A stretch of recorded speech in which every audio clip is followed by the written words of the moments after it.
नमस्ते। आज चाहिँ म हिन्दू धर्मलाई विश्वले अरू धर्म मान्नेले हेर्ने दृष्टिकोण के हो त भनेर त्यो टपिक्समा छलफल गर्न गइरहेको छु र आज हिन्दू धर्मलाई सखाप गर्न लालायित भएका धेरै तीन चारतिरबाट लालायित भइरहेका छन् र तिनीहरू परिचालित भइरहेका छन्, तिनीहरू एक आपसमा जोडिरहेका छन् र तिनीहरूले चाँडै नै हिन्दू धर्मलाई सखाप गर्ने रणनीतिका साथ अगाडि बढ्दैछन्। यो कुरा कुनै हिन्दूले बुझेको पनि छैन र बुझ्दैन पनि, बुझ्न सक्दैन पनि, किन हिन्दू यति कमजोर र यति दिमाग नभएको भइसकेको छ कि ऊ अगाडि देख्दैन। भोलिको परिस्थिति यति ठुलो गम्भीर परिस्थिति आइपरेको छ हिन्दूमाथि, त्यो उसले मनन गर्नै सक्दैन। त्यही भएर हिन्दूलाई विश्वले हेर्ने, एक नम्बरमै विश्वले हेर्ने दिमाग नभएको जात भनेर हेरेको छ। किन? सहस्र पीडा छ खुनमा। इरान, अफगानिस्तान हुँदै विशाल साम्राज्य हिन्दूको आज सखाप भएर चाहिँ सानो साम्राज्य हुँदा पनि तिनीहरू सखापै गर्न लालायित भएर अगाडि बढिरहेका छन्। जो विश्वमा थोरै जनसङ्ख्या थिए, आज तिनै विश्वमा सबैभन्दा बढी जनसङ्ख्या भएका छन्। कारण हामी भित्रै छ। हामी कहिल्यै नसुध्रिने तत्त्व हो। हामी केही गर्नै नसक्ने तत्त्व हो। हामी अनुसन्धान गरेर कुनै चिज आविष्कार गर्नै नसक्ने दिमागै नभएको तत्त्व हो हिन्दू। त्यसैले हामीलाई हेपिरहेको छ, हामीलाई चाहिँ सखाप गर्न खोजिरहेको छ। यही तरिकाले हामीले खुल्ला गऱ्यौँ भने 2-4 वर्षभित्रैमा हामी हिन्दू सखाप हुनेछौँ। यो चाहिँ लेखेर राख्दा पनि हुन्छ। त्यसैले हिन्दूलाई विश्वले देख्ने दृष्टिकोण के छ त? हामी सुध्रिने कहिले? हामीले बुझ्ने कहिले? हामीले आफ्नो वर्चस्व कायम गर्ने कहिले? कहिल्यै दिँदैनन्। यिनीहरू चारतिरबाट भाला रोपी विषालु हतियार बोकेर चाहिँ हिन्दू सखाप गर्न भएछ। जुन हिन्दू साम्राज्यभित्र हजारौँ वर्षसम्म यिनीहरू आफू संरक्षित भएर बसे, तर त्यसैलाई सखाप गर्न लागि परिरहेका छन्। किनभने संसारमा कलियुग चाहेको छ। कलियुग राक्षसको राज्य हो। जसले राक्षसको हित गर्छ, राक्षसले त्यसैलाई नाश गर्छ। यही हो, विश्वलाई हित गर्ने एउटा हिन्दू धर्म हो र हिन्दूले विश्व बचाऊ भन्छ। विश्वका सबै जात जाति, किरा फट्याङ्ग्रा, रुख सबैलाई पूजा गरेर संरक्षण गरौँ भन्छ। तर त्यसैलाई नाच्न चारतिरबाट विषालु हतियार बोकेर लागि परेका छन्। हिन्दूले बुझ्ने कहिले, सम्झिने कहिले, सुध्रिने कहिले, बलियो हुने कहिले? अब हामी आफैका शास्त्रमा लेखेका छन्, हरेक देवतासँग आफ्नै किसिमका शस्त्रहरू हुन्थे, हतियारहरू हुन्थे। अब अहिले हामीसँग एउटा झिँगा मार्ने कुनै तत्त्व छैन।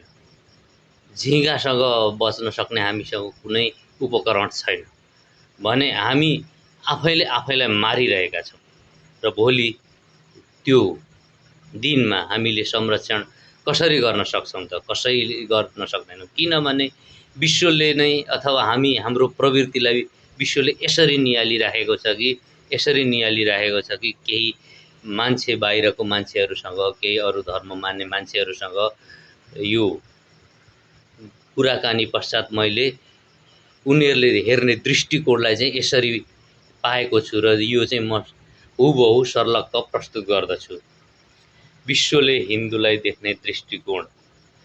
हिन्दू सबैभन्दा ठुलो लालची हुन्छ। त्यसैले ऊ 2 पैसामा आफ्नो धर्म परिवर्तन गरिदिन्छ।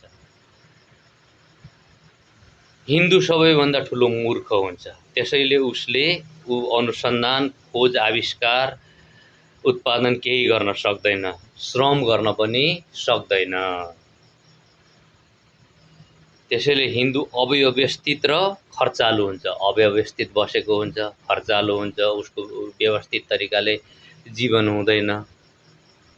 खर्चालु पनि त्यत्तिकै हुन्छ। किन? किनभने ऊ आफ्नो धर्मलाई माया गर्दैन। जबसम्म आफ्नो धर्मलाई माया कर्म नै ठुलो धर्म हो, कर्म काम गर्दैन ऊ, काम नगरी बाँच्न जान्छ, छल कपट टाँट धुर्त। त्यसैले एक हिन्दूले अर्को हिन्दूलाई घृणा गरेर अछुत बनाएको हुन्छ। त्यसैले ऊ हिन्दूलाई प्राणप्रिय मान्न सक्दैन, आफ्नो धर्मलाई प्राणप्रिय मान्न सक्दैन। त्यसैले एक हिन्दूको धन सम्पत्ति श्रीमती अर्को हिन्दूले नै लुट्न खोज्दछ। कुनै भरोसै हुँदैन हिन्दूमाथि, किनकि ऊ आफ्नो धर्मलाई राम्ररी मानेकै हुँदैन। ऊ 2 पैसामा बिक्न सक्ने र आफ्नो धर्मलाई आफूलाई नै घृणा गर्ने एउटा सबैभन्दा दिमाग नभएको, सबैभन्दा तुच्छ एउटा प्राणी हो भनेर चाहिँ भनेको छ। र महान प्राणी यस हिन्दू महान प्राणीलाई तुच्छ प्राणी यसरी बनाइदिएको छ, जो आफ्नो धर्म रक्षा गर्न सक्दैन। धर्म रक्षा गर्न नसक्नु भनेको आफैले आफैलाई रक्षा गर्न नसक्नु हो, र आफैले आफैलाई रक्षा गर्न नसक्ने भन्दा तुच्छ के चाहिँ हुन्छ? भोलि आफ्नो मृत्यु आफ्नै अगाडि देख्न लालाहित भएर बसिराखेको अथवा मृत्युलाई पर्खिराखेको एउटा प्राणी नै हिन्दू हो भनेर पनि कतिपयले भनेका छन्। त्यसैले एक हिन्दू धन सम्पत्ति श्रीमती अर्को हिन्दूले नै लुट्न खोज्छ। त्यसैले हिन्दू धर्म फैलाउन सक्दैन। हिन्दूले कुनै पनि आफ्नो धर्म फैलाउन सक्दैन, बरु नाच्न सक्छ, उस धर्म त्याग्दिन सक्छ, छोड्दिन सक्छ, आफ्नो धर्म फैलाउन सक्दैन। सबैलाई दया गर्ने, सृष्टि पृथ्वीको संरक्षण गर्ने यस्तो महान धर्म हिन्दूले कहिले पनि फैलाउन सक्दैन। आफूलाई चलाक भन्ने जान्न केही नजान्ने र गर्न केही नसक्ने, आफूलाई चाहिँ चलाक भन्ने, जान्न केही नजान्ने, गर्न केही नसक्ने जाति हिन्दू। आफ्ना बच्चालाई धर्म, नीति, आदर्श, खोज, ज्ञान र आविष्कार गर्न सिकाउन नसक्ने जात। आफ्नो बच्चालाई धर्मको बारेमा सिकाउन नसक्ने जात। कर्म गरेर बाँच्न, पौरख गरेर बाँच्न, चमत्कार गरेर बाँच्न सिकाउन नसक्ने जात। आफ्ना बच्चाहरूलाई काम कर्म सबैभन्दा ठुलो हो, श्रम परिश्रम सबैभन्दा ठुलो हो, सिप कला र सरसफाइ, सिप कला सरसफाइ, आदर्श उत्पादन, आविष्कार, चमत्कार यस्ता कुराहरू चाहिँ आफैले धेरैभन्दा धेरै गरेर चाहिँ बाँच्नुपर्छ भनेर सिकाउन नसक्ने जात।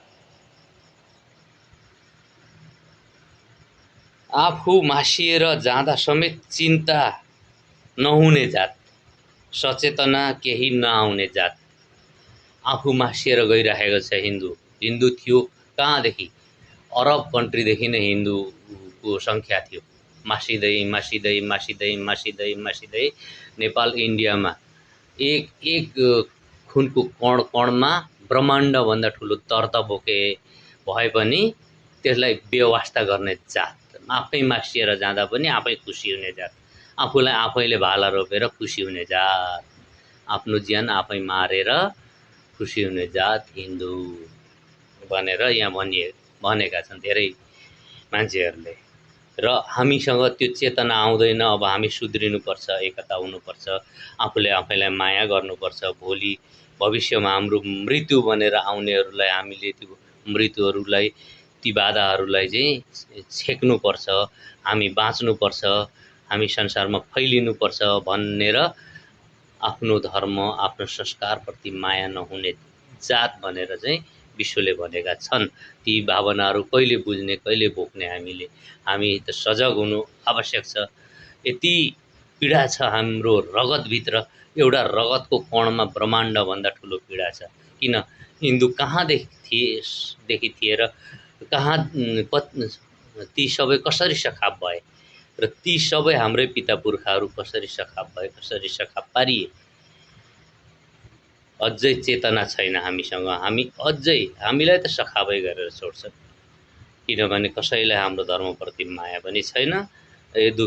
दुई पैसामा राजनीति गरेर उफ्रिने मात्रै हो, एकता गर्न सक्ने कोही पनि छैन।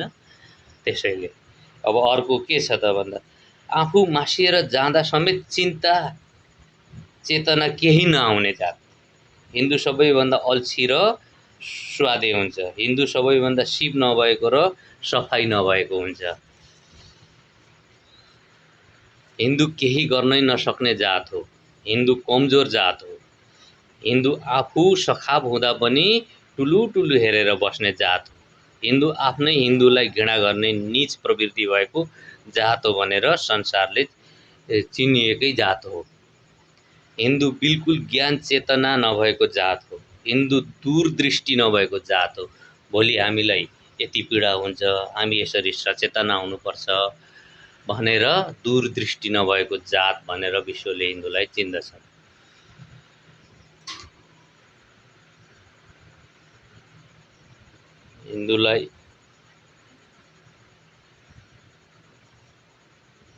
हिन्दू दूरदृष्टि नभएको जात, हिन्दू सिप र सफाइ नभएको जात हो।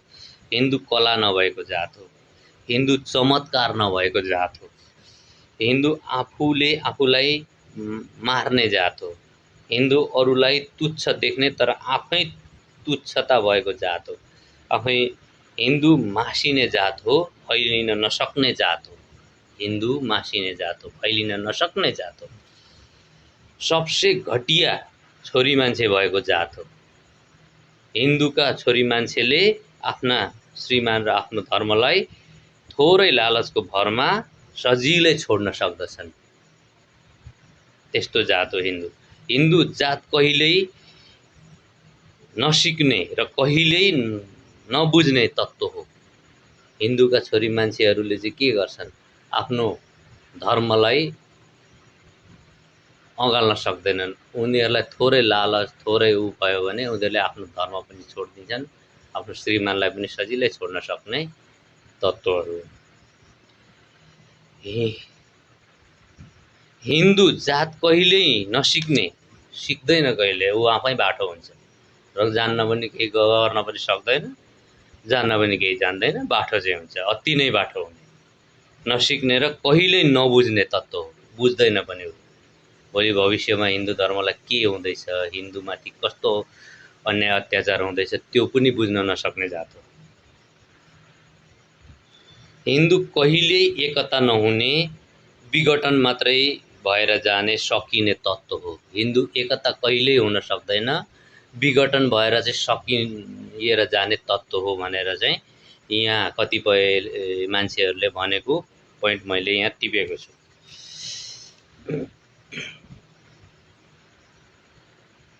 हिन्दूले 2 पैसामा आफ्नो धर्म छोड्ने जात हो। 2 पैसामा, धेर पर्दैन उसलाई, 2 पैसा दिए उसले आफ्नो धर्म सर्लक्क छोडिदिन्छ हिन्दूले।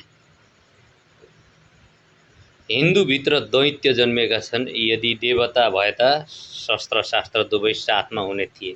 हिन्दू निशस्त्रीकरण भएर पनि दम्भ घमण्ड रिस अत्याधिक भारी हुने जात हो। उसँग कुनै हात हतियार छैन। अहिले उसले आफूलाई संरक्षण गर्न सक्दैन हिन्दूले, तर पनि उसँग दम्भ छ, घमण्ड छ, म बलियो छु, म यस्तो छु, उस्तो छु, कति उसँग। अब उसलाई भोलि सर्वसखाप हुँदा पनि ऊ आफूलाई संरक्षण गर्न सक्दैन, तर पनि उसँग घमण्ड छ। यति घमण्ड छ कि म बलियो छु, म बहादुर छु, तर छन चाहिँ केही पनि छैन। प्रत्येक देवताहरूसँग चाहिँ हात हतियार हुन्थे। ती हात हतियारहरू चाहिँ अलग अलग शस्त्रहरू हुन्थे।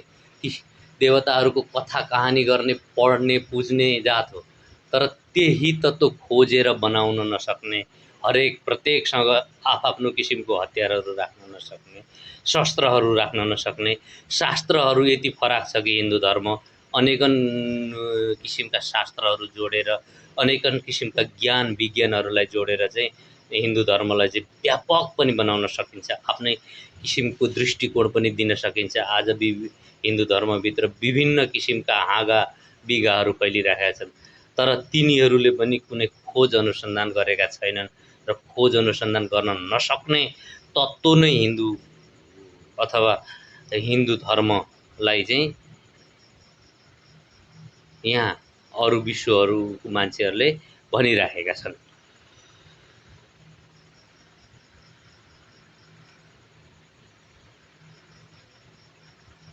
आजका हिन्दूसँग कुनै पनि हतियार छैनन्, छन् त लालच, दम्भ, घमण्ड र रिस मात्र छ।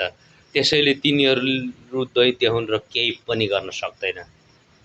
आफूले आफूलाई बचाउन पनि सक्दैनन्, हिन्दूले हिन्दूलाई बचाउन पनि सक्दैन, माया पनि गर्न सक्दैन। म हिन्दू हुँ मात्रै भन्छ, हिन्दूलाई फैलाउन पनि सक्दैन, बचाउन पनि सक्दैन, माया गर्न पनि सक्दैन, संरक्षण गर्न पनि सक्दैन। सक्छ त एउटा नाश गर्न सक्छ, जातपात मानेर होस् कि अर्कालाई घृणा गरेर होस् कि दम्भ रिस घमण्ड देखाएर होस् कि केही अनुसन्धान नगरेर होस् कि अज्ञानतामा मै जान्ने हुँ भनेर बुद्धि नभएको घमण्ड देखाएर होस् कि नाश चाहिँ गर्न सक्छ। किन इरान अफगानिस्तानदेखि अथवा अरब कन्ट्रीदेखि नाश हुँदै हुँदै अहिले अलिकति थोरै बचेको छ, त्यसलाई पनि नाश गर्न सक्छ हिन्दूले, त्यति मात्रै। अब अर्को कुरा के छ त भन्दाखेरि अर्को कुरा छ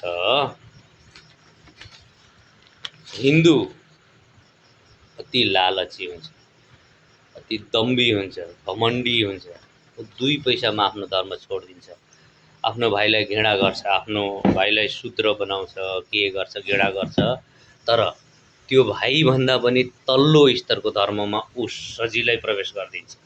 किन ऊ नै सबैभन्दा नीच प्रवृत्तिको हुनाले त्यो काम गरिरहेको छ। त्यसैले संसारका मान्छेहरूले यस महान हिन्दू धर्मभित्र बाँचेका अहिलेका मानिसहरूलाई हेर्ने दृष्टिकोण यति नराम्रो पाएको छ कि यति नराम्रो पाइएको छ।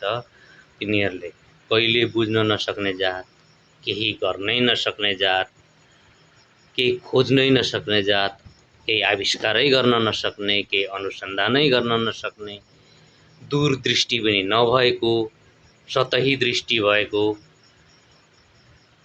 बुझ्नै नबुझ्ने, घमण्ड दम्भ रिस मात्रै देखाउने जात